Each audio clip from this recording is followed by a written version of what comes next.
Welcome to CCH Guitar Studio. I'm your host, Chad. On today's episode, we're going to talk about how to EQ your instruments.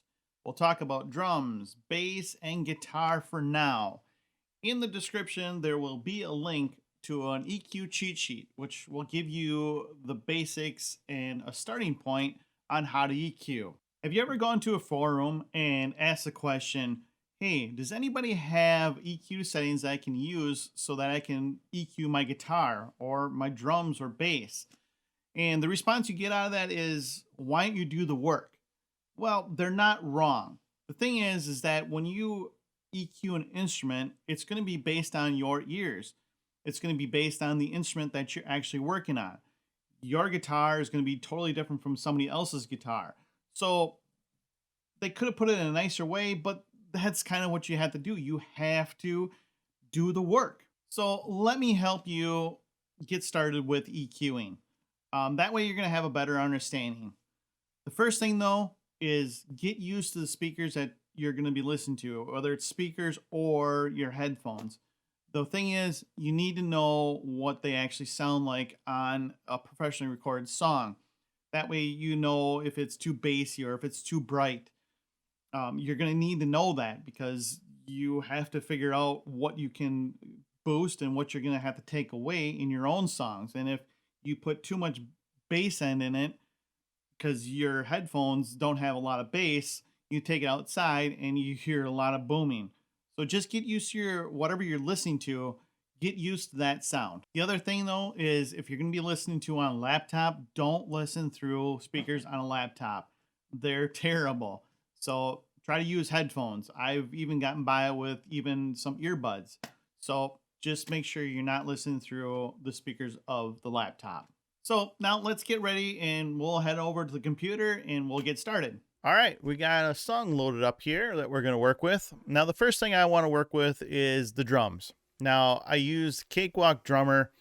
It came free with Cakewalk. I have them down in individual tracks. If you don't know how to do that, go check out my video. It'll be in the description. There'll be a link. So go check it out if you need to know how to do that. So the first thing I want to start off with is the kick drum. So let's bring up an EQ. Now, the first EQ that we're going to bring up is I got Reaper plugins.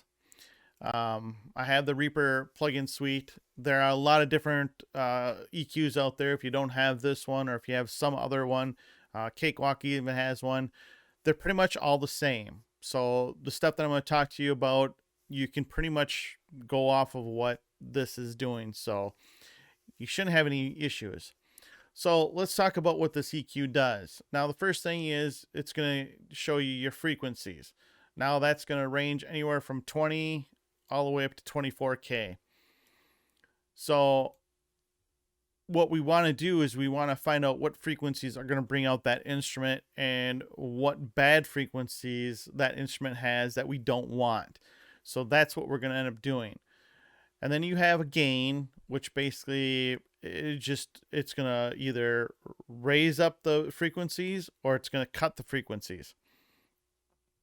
And then you have the bandwidth. So like if you have, let's see, let's bring this up. So basically you have this really nice bell curve right here. Now you can either have it really narrow or you can have it really wide, which means that this is going to have all those frequencies in there. It's going to kind of gradually take all the frequencies up to that one point of wherever this like 90 hertz is. And then if you want to just specifically go for a certain frequency, you can kind of go all the way down just to that frequency. The thing is when you boost, you want to have a bigger bandwidth. When you cut, you want to have a lower bandwidth.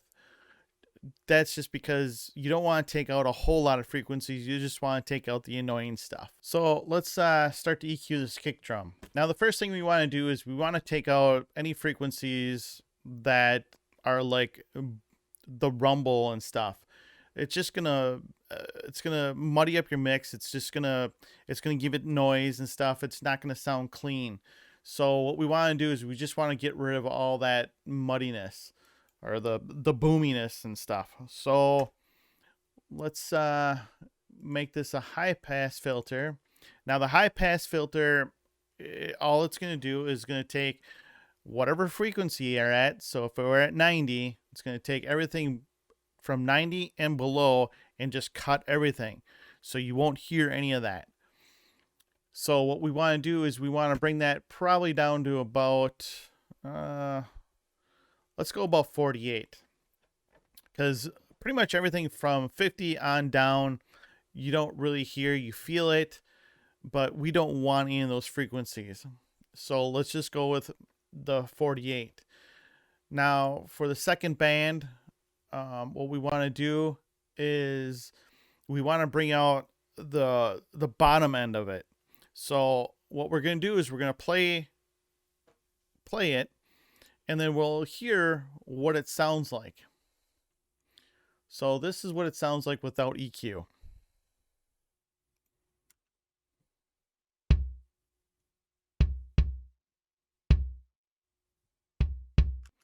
Okay, so now when we bring up the EQ, we did a cut. You might not be able to hear anything just yet, but let's check it out.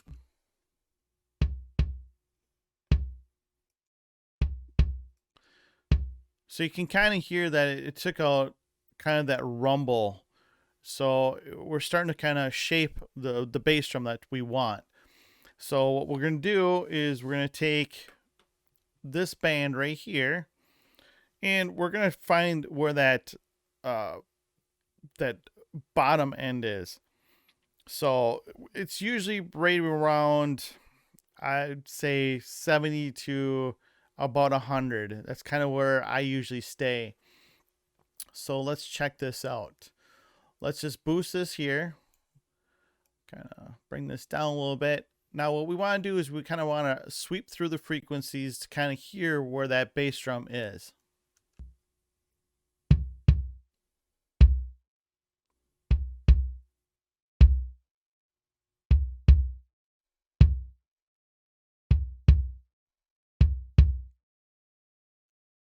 Okay, so right about there is where I'm hearing it.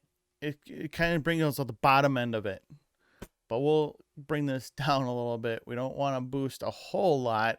We just kind of want to bring out a little bit of it. Now there isn't any right or wrong here. Everything is based on what your ears are hearing. So if you're hearing a little bit of bottom end in there, throw some in there. But the thing is, don't go too far with it, or else your speakers will be going boom, boom, boom, and you don't want all that. So let's check this out now.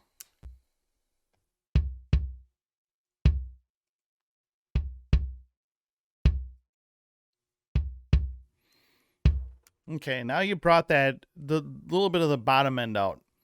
So now we want to go and we want to see like where that boxiness is. We kind of want to take all that out. So let's go with the third one here. Of course, we'll bring this up, bring this down a little bit, and we'll see it's right around the 250 area. So let's listen to it.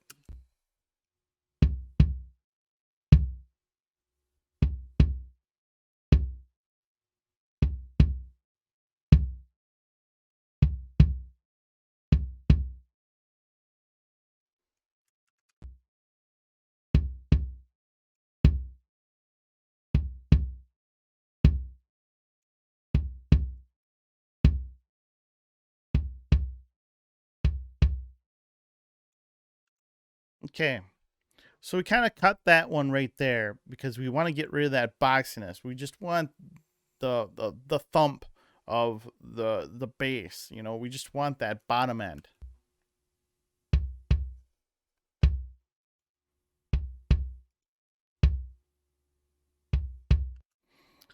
All right. So now let's go ahead and what we want to do now is we want to bring out the hit of that of the beater onto the drum. So what we want to do is we're gonna go up to the higher ranges, which right around the 2K to 4K, that's where the beater, you're gonna hear that nice attack on it. So again, we'll raise up. Let's see here. We'll raise up the EQ. We'll make this a bell or a band. Bring down the frequency a little bit. And the reason why I always bring it up is I want to hear what frequency I'm trying to basically tune in. So it's always helpful to bring it all the way up. And then once you find that one band that you really like, then you bring it down and just kind of bring it up a little bit. The one thing you want to do is you want to make sure that you're only making small adjustments. You don't want, big adjustments. So you just want that nice subtle difference. So when you bring in the EQ and the EQ out, you can hear the difference, but it's not such a huge difference. So let's try and find out where that beater is.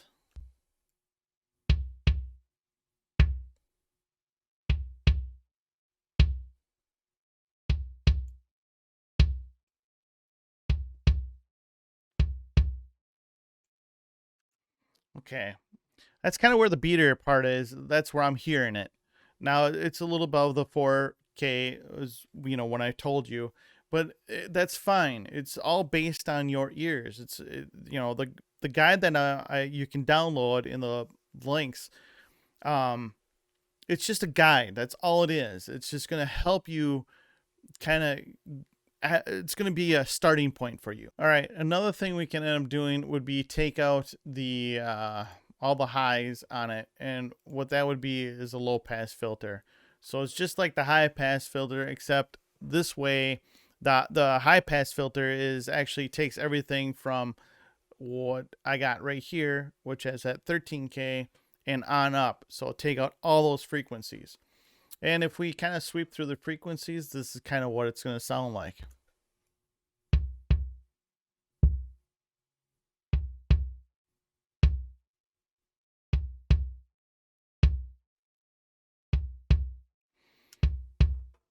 Okay, so let's listen to it and see what we started with. And here it's on.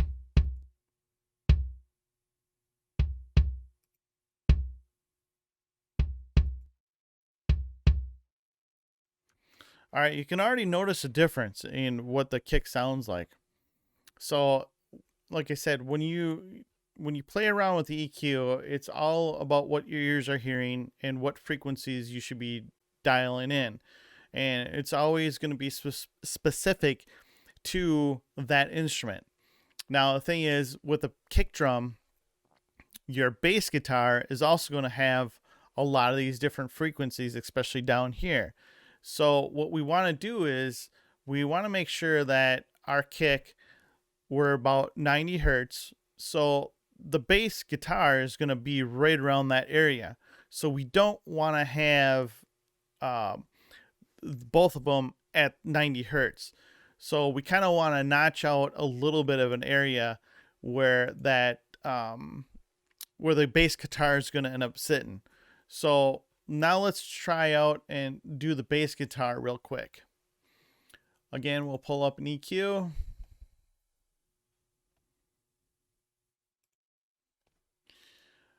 All right. So let's solo these two out.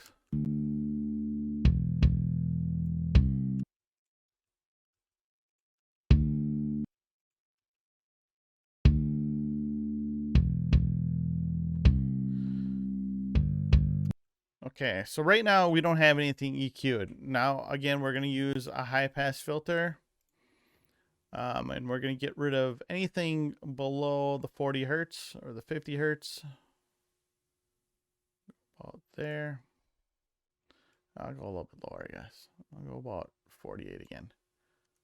Okay.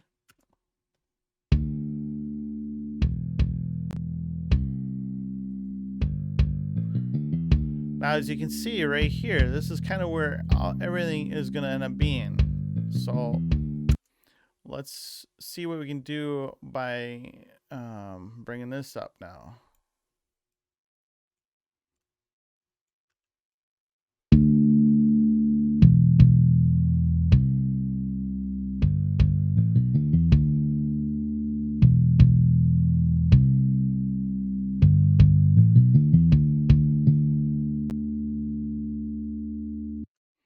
Okay, I'll bring that down a little bit. Now I'll listen to both of them.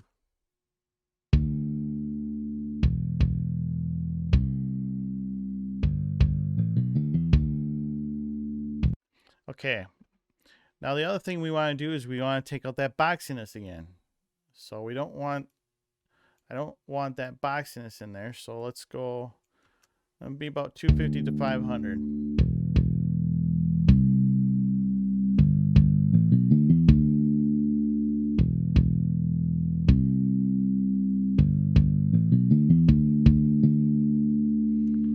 Okay, right about there. Now, with the bass guitar, I use the bass guitar MIDI, the VST that's actually in Cakewalk. Now, if you're using a real bass guitar, it could be different. It's a little bit difficult with this, from what I'm finding. The bass guitar is probably already set up the way it should be, but I'm gonna try and do something with it.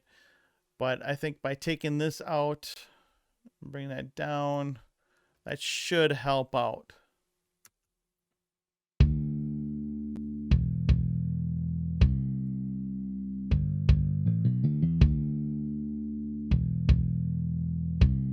Okay.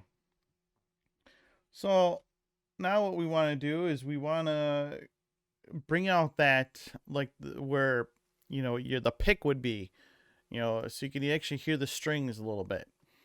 So let's bring up another band here. I'll get this one out of the way.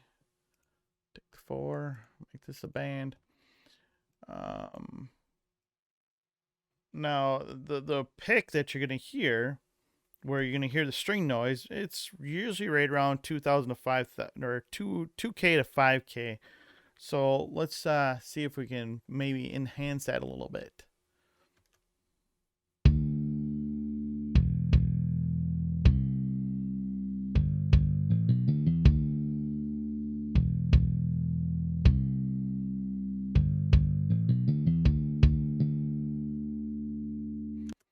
Okay, that sounds pretty good there. And then we'll just put a high pass filter or a low pass filter on it. Bring it down probably about 16 or so. Let's see what that sounds like.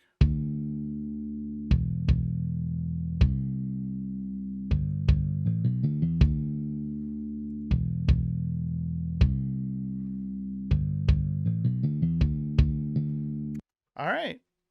So when you're playing around with the EQ, like I said, all you have to do really is just kind of, you know, sweep the frequencies, and all you're trying to do is just take out some of the things that are, say, if it's too harsh or too, like, the boxiness of it, you want to try and take that out, and you want to enhance the qualities of the instrument. And that's basically what EQing is. It's pretty much all it is. It's okay to make mistakes when you're dealing with this kind of stuff. So, in the more you do it, the better you're going to get at it. So let's go on and let's try that snare once. Now, another thing too is once you start to get everything EQ'd, don't EQ everything just separately. You want to make sure that you're playing everything along with it. So let's just kind of see what everything sounds like with just what we just EQ'd.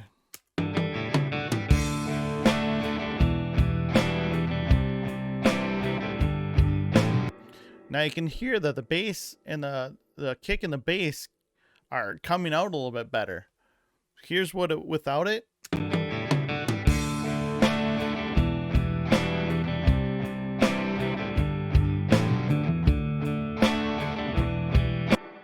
So it's kind of like it kind of cleared things up a little bit. Kind of got rid of some of that muddiness and some of that noise way in the bottom. So let's go ahead and EQ the snare now.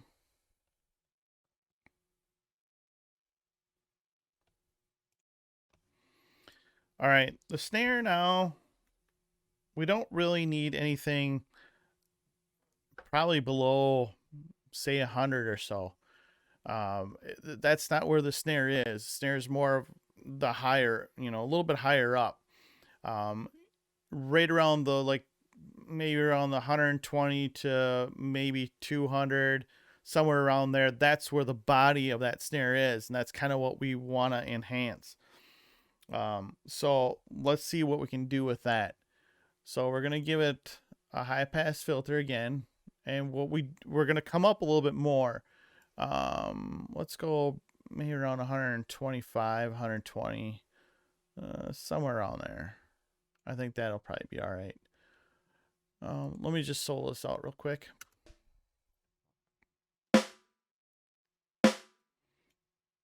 Okay. Now see, there's nothing there. I mean, you could see a little bit that jumped up right there. We don't want any of that. So what we're going to do is we're going to go and we're going to try and enhance that body of it.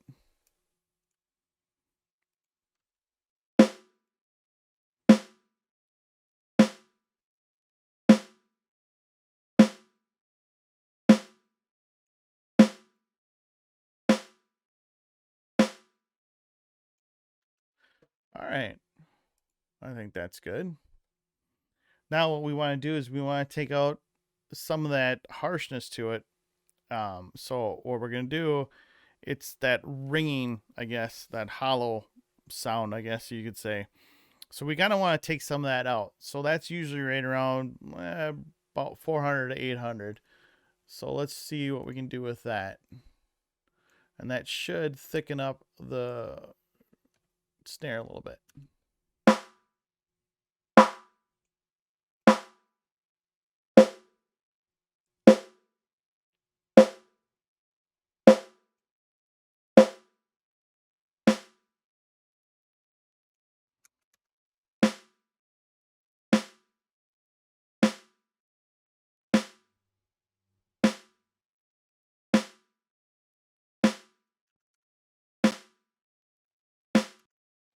Okay, so here's what we started with.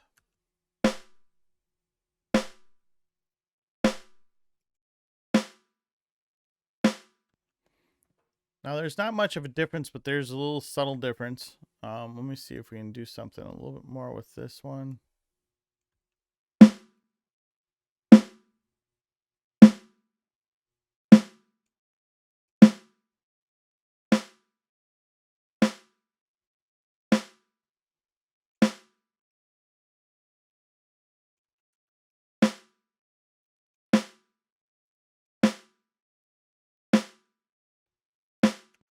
All right.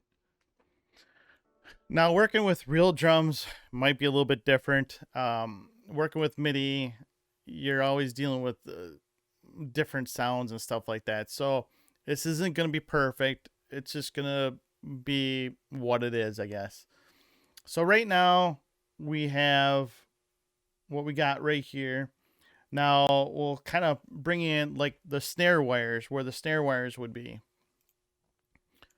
So band. Now snare wires, that's a little bit around 2 to 4K. So you can hear it'll bring that out a little bit. So let's bring this up.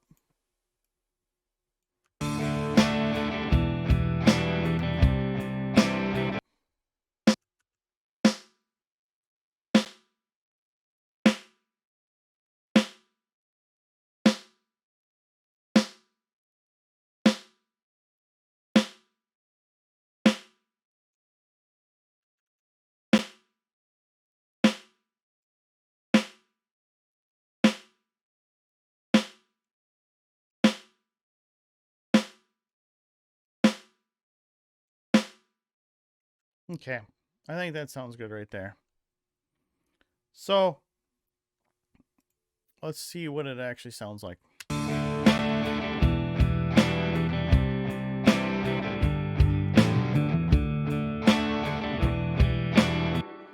Yeah, it actually sounds pretty decent. Now, what we're gonna do too is keep going through, and I'm basically gonna use the same techniques that I've been using. So let's start EQing the rest of this stuff, and then we'll hear what it sounds like after everything's been EQ'd.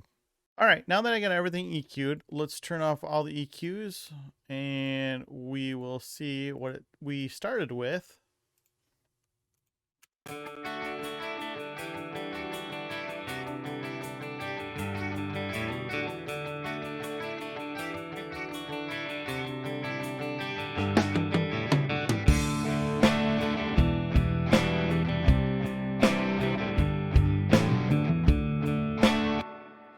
All right, now we'll turn everything back on.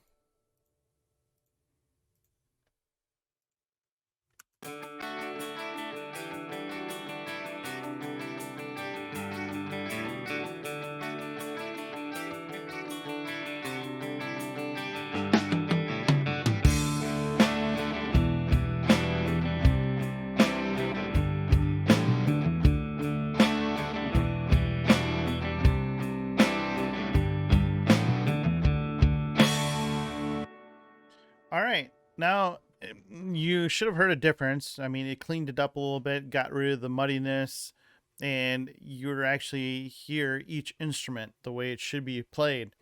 So, like I said, the biggest thing about EQing is you just need to know, how that instrument is going to react with whatever frequencies you're going to be boosting or cutting.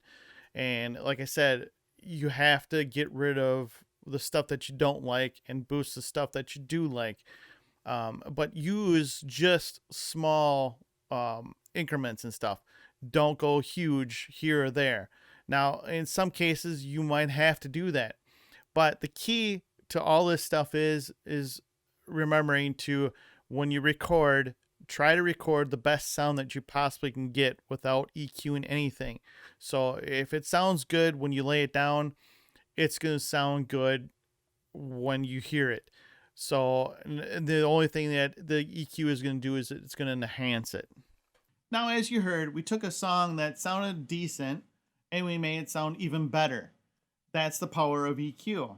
Now, the other thing about that whole thing is that when you do record music, spend a lot of time getting your sound. If you decide to mic up your amp, make sure you're getting the best sound that you can possibly get.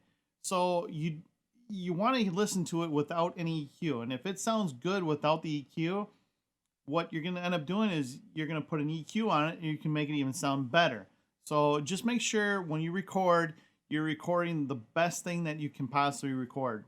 So EQ can be a scary thing, but it doesn't have to be. As you can see, what we did was we just swept through the frequencies and got rid of the stuff that we didn't like and enhanced the stuff that we did like. So just play around with it. The more you play around with it, the better you're going to get. If you liked this episode and thought it was helpful, please give me a thumbs up, hit that subscribe button, and I will see you later.